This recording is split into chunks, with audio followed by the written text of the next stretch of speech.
Squad, this is Monica, and today I'm coming to you with another jewelry making tutorial using supplies from my good friends at Beebeecraft.com. Now previously I made this beautiful necklace with the dragonfly pendant that I absolutely love.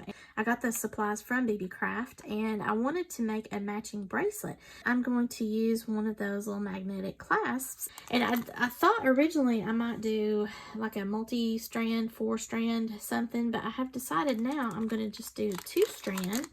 And I'm going to use one of these, the smaller ones. I want to keep it in the dragonfly theme because of the necklace here, so I'm going to get 2 strands of beadwork. I've already got one beadwork pattern laid out here, and I think for the other one I'm just going to keep it a lot smaller, so I think I'm going to go with possibly some of these little rondelles and mix it with some silver little spacer beads, possibly. I'm still thinking on that.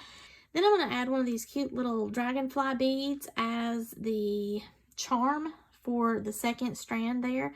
So I think that's going to look cute, or I may just incorporate it on the actual bracelet itself. I was thinking that I would make a winged dragonfly, but I think I'm going to save these for earrings. On my small bracelet board, I've laid out the pattern for what you saw in the round area over here on the main board. Now I just need to come up with a secondary strand. So I can keep this simple and petite and let this be the focal up here, or I can spice it up if I want to. This clasp is going to be going this way, not this way, because it's holding the strands and you open it this way. So you want to incorporate the width of having that as your clasping mechanism, and because it's not like a lobster clasp or a toggle clasp or anything like that that kind of extends the space on both sides, it's going to be directly onto these loops, then you just want to incorporate this way in your beadwork. So when I have this laid on the board, we're talking about 7.5 inches. 1, 2, 3, 4, 5, 6, 7. So that's going to give me 7 inches. If I want some extra, like make it go to a 7.5, I can put some additional small beads on there. And really, I only need those 2. So I think I am going to do that. Just go ahead and do 7.5 inches. Because on this type of clasping mechanism, I can't do an extender. So I want to be sure that I have it comfortable. I don't want it too loose or too tight. So I think I am just going to go ahead and add a bead on the end here for both. And then when I go to put this clasp on, I should be at 7.5 inches, which is more comfortable for me. So just keep that in mind as far as your sizing. Now I've got to come up with a second line of whatever design I want to do. I'm going to go ahead and mimic the 2 beads on the end here. I have my 2nd strand here in my bracelet laid out, and again there is the clasp, and it is magnetic. You just pull this out from its little slat there and then slide it back in, and it has a magnet that kind of helps pull it back in. That will be holding the bracelet together. I've adjusted a little bit of my pattern. I can always still test it. I'm going to need 4 of these crimp tubes, and these are different from a crimp bead in that these are cylindrical and longer. I'll also be incorporating some of these little crimp covers so that I can more professionally finish off my design and hide the crimp tubes. The tools that I'm going to be using for this bracelet project will be my bent nose pliers, my flush cutters. I might need the round nose pliers in case I need to do my little trick with the crimp cover, my flat nose pliers, and my crimping pliers. Also, I will need the stringing material again, so I am going to be using this aqua colored 49 strand bead stringing wire, and I really enjoy this because of the color element with it. I'm going to measure out some of my bead stringing wire, and then we'll get to putting beads on string. Now, if you've not seen any of my other videos, when I do the measurements out here on my board, I can already see if I'm going to want a 7.5 inch bracelet, I like to incorporate 2 inches extra bead stringing wire on both sides so that I can have plenty of wire instead of not enough to be able to do my designs. Also, something else I like to do is to feed the tails on the ends of my designs through the last few beads, and hopefully my bead stringing wire will go through these tiny beads here on the end. I'm going to test that first. I happen to have a handy dandy measurement on my Create Room mat that you see on my table. I'm going to get my flush cutter to cut that off. I'll need to do that twice because, why? I'm doing a 2-strand bracelet. So I've got both strands of my wire. Now something else too, on the bead stringing wire, they have 7 strands, 19 strands, 21 strands, and 49 strands. The 21 strand is really for people overseas or in the UK. I think that's pretty popular with their European sizes. And you can get it over here in the States too, but it's not as common. 19 strands is more common than the 21 strand. All that is the number of strands of wire that are compressed together, and it ultimately to you, to your eye, looks like there's just one strand here, right? But this is 49 strands of wire all compacted together, but it lends itself to more flexibility. Also, there's less kinking that happens if you get a little bit of a fold or a bend in your wire, but you need it to not hold that shape of a kink. Then this is very supple. It moves around flexibly. It's great.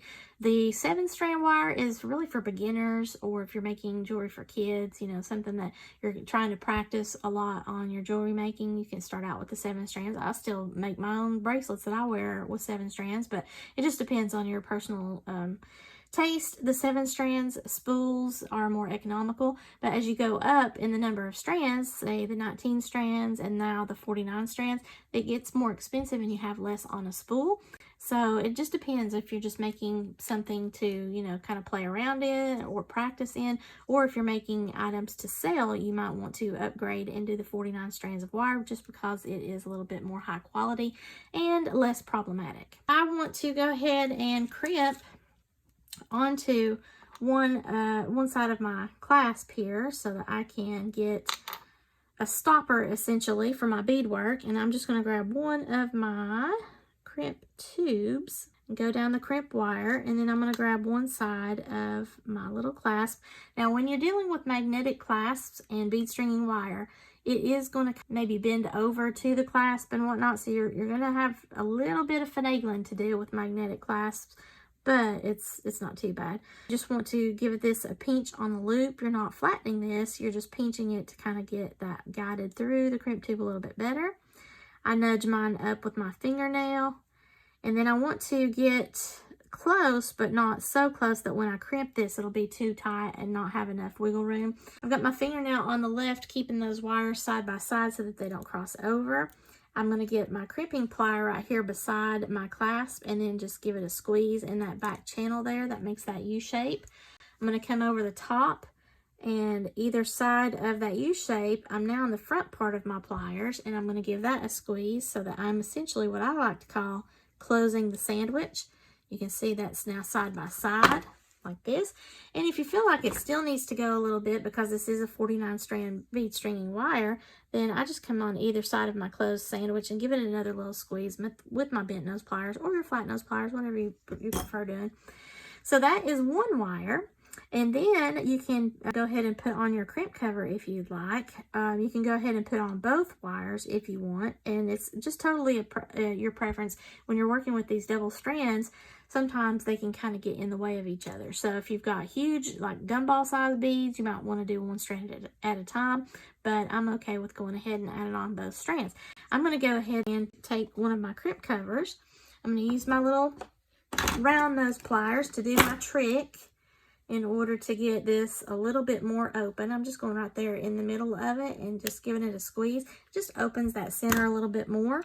That way I'm not struggling as much. Now, if you have a huge amount of wires, like maybe you're making a multi-strand bracelet and you want all of those strands going through a single crimp cover, you're going to need to upgrade in your crimp cover size. I am using a size 2 in the crimp tubes, and that's going to be a size, I think, 4 crimp cover, just to be sure that it encompasses everything and doesn't have my crimp tube or crimp beads, if that's what you're using, poking out of my crimp cover. You don't want anything to be visible if you're going to use these crimp covers. So I want to now take my bent nose pliers and close this. I'm not flattening it, I'm just closing it to where it looks like it's a round bead. And if it pooches out there on the top as you're closing, you might want to just come over the top and give it a little push down. And because the plier is wanting to attract to the magnetic clasp here, you might have to do a little finagling with that. Now I'm going to go ahead and put on my second bead stringing wire. So I just popped on my other crimp tube, and I'm about 1.5 inches down on my wire just because I like to give myself some room. And I'm going to go ahead and right here beside where I've already got one existing, put that through the loop. I'm coming up and over the loop, and then I'm going to come through that crimp. I need to get the crimp tube in the back channel of my crimping plier and give it a squeeze to make that U shape. I'm going to come over the top and get the U shape in the front part of my plier so that I can give that a squeeze and close the sandwich. Then I want to just double check that I've got it nice and flat because that is 49 strands of wire. So I'm just squeezing it again with my bent nose pliers. And then I'm going to pop on a crimp cover so I don't forget. Just come in here in the center with my round nose pliers and squeeze down just slightly so that it opens it up a little bit more. And I like to put my crimp that I've just done into the crimp cover with the kind of the rounded side down, because it's got that U-shaped rounded side in the Pac-Man shaped crimp cover, so that the sandwich side is facing up. Again, I'm starting to get a little bit of balance issue because of the metal and the magnetic clasp here, so you might have to strategically balance. Coming on either side of my crimp cover and squeezing that closed, but just lightly. I'm not flattening anything. I'm just making sure both sides are coming together. Okay, and I don't see any gaps or anything now, so it's nice and closed, and I have both of these strands ready to go. So now I'm just going to put all the beadwork on here. So this is what I was talking about, whatever beads you're ending your design with, you want to be sure that the hole is big enough in those beads that it can take both strands of wire, because I like to feed that tail through, and then usually it goes through like the last 3 or 4 beads on the end of my design. That just gives me a little bit more stability in the piece, but that works. So now it's just about stringing on the rest of the beads here that I've already got laid out in my pattern. Okay, so I have one of the bead strands right here already done. I just need to grab hold of the opposite side of the clasp so that I can clasp that on there. But this is the last opportunity before I do that to make sure that the measurement I had on my board is going to fit me properly. Grab hold of this, and yeah, so I'm going to have plenty of room. I have this loop with the bead strand on there, so I'm going to put this through this strand because it needs to match. I don't want to cross it over or do anything kind of crazy.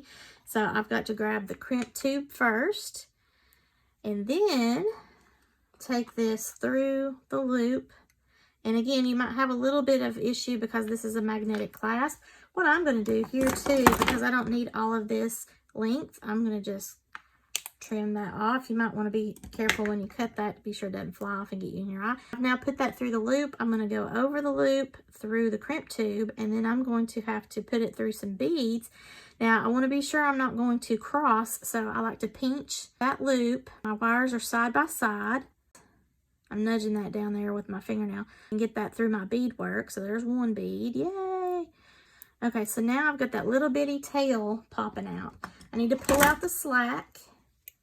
And as I pull out the slack, I might want to pop it into that highlight bead, but I'm going to have to nudge down with my fingernail the crimp tube. Pull this down, getting the slack out because I don't want a huge gap in my bracelet. There we go. So it's through the highlight. And then nudge that down with my fingernail up there at the crimp tube. Pull the slack out, nudge down. I've got all of the gaps out of my beadwork. I have a good size loop up here so that I can still crimp comfortably. When I cut this wire off, it's not going to be a huge gap. So you just come through here with the crimp plier, give it a squeeze and make that U shape, and then come over the top into the front of the crimp plier, give that a squeeze, make sure you're positioned correctly so that you've closed the sandwich. I like to give another squeeze with the bent nose pliers. Then I'm going to use my cutters, just come over here, and I'm going to be flat up against the highlight bead to cut that off because you want a flush cut. And I might have just a little bitty poking through, so now I'm going to nudge that down into the bead that's right beside it, and we're good to go. So I don't have any huge gaps of beadwork. I still need to put my crimp cover on though, and that's one of the things that's really important about not having your loop right on top when you crimp, because then you're going to have it be too tight. It won't be fluid and move around on you. So if you have just the slightest little gap, that's okay. When I go to put this crimp cover on there, then you're not going to be able to tell anything about a gap. You just want to be sure that you don't have too small of a loop. Pop that underneath my crimp. You can see the sandwich side is up. take my bent nose pliers on either side of that and lightly close it. There we go. So now it looks like a round bead. And you can tell whenever I did that, that still ate up a little bit more of that loop size. So that's good. You can see that both loops look pretty similar. That's one side of the bracelet. Now I've got to do that very same process for this next row of beadwork here. So that's what I'm going to do next. I have the other side crimped and everything. I've got my crimp covers on both sides so that everything looks nice. The loops look nice. So now I just need to slide this together. Now initially I started to panic because of the loops getting in the way, but I'm just not used to this kind of clasp. So you're going to have to slide the loops into that little slot that you see. And you see it's a magnetic, so it just kind of went in there on its own accord. And nothing is tangled. The wires are not crossed because of how you crimped everything. And that is a double strand bracelet using that kind of clasp. So if you're interested in keeping these strands together, you can use those metal sliders, or you can even use a bead, like a 2-hole bead, if you want to keep these together at all times instead of having them, you know, kind of going like this. But it's not really a big deal. It's going to all go on there on your wrist side by side anyway, because it's not loosey-goosey and you don't have, you know, any kind of gaps or anything in your beadwork. Okay, so this was surprisingly easy for me to put on. I figured I'd struggle since it didn't have a clasping mechanism like what I'm used to. These two are situated to where the strands are just side by side. Now, I like to have the Dragonfly here at the front in this particular way that I'm wearing it, but you could have this on the back side. It's all in how you put it on here from the clasping mechanism. It's really cute. I like it. What do you think? Let me know below in the comments. So I just take this off, pull this up away from the slit, and then if I want to put this back on, I'm just trying to get this to where that slit meets up with those two loops, and then the magnet does all the work for me. Now this is something, if you wanted a little bit more wiggle room, you could do that as well. It's something that looks ultra cute together as far as a set. This is really neat. I love it. Just pull it up and push the other one down, so it's very easy to take off and put back on. If you wanted to make a bracelet to where you kind of twist like this, you can also do that. But keep in mind, when you do this, if you're twisting it and putting it on, then you might have a little bit of bead tension issues. So I don't advise doing that unless you're going to make the strands pretty loose. Alright guys, so here's the necklace and the bracelet together, and I love that dragonfly. I just can't get over that dragonfly. I think the beads look great. I love how they all kind of work together. I love my bracelet over here with that double strand clasp. I think that that looks really cute, and it's cool. It's just a really cool design. Again, if you are interested in the Beebeecraft program for YouTube, just reach out to them via the link that I'll have below. That's my affiliate referral link. I do appreciate your support using those links, as well as the supplies that I will have linked below are also my affiliate links with Beebeecraft. If you enjoyed this video, please give me a thumbs up and share with any of your jewelry making friends that may be interested in Beebeecraft supplies or my YouTube channel. If you've not already done so, please subscribe to my channel. And as always, thank you so much for watching, and have a sparkle-rific day, y'all. Bye!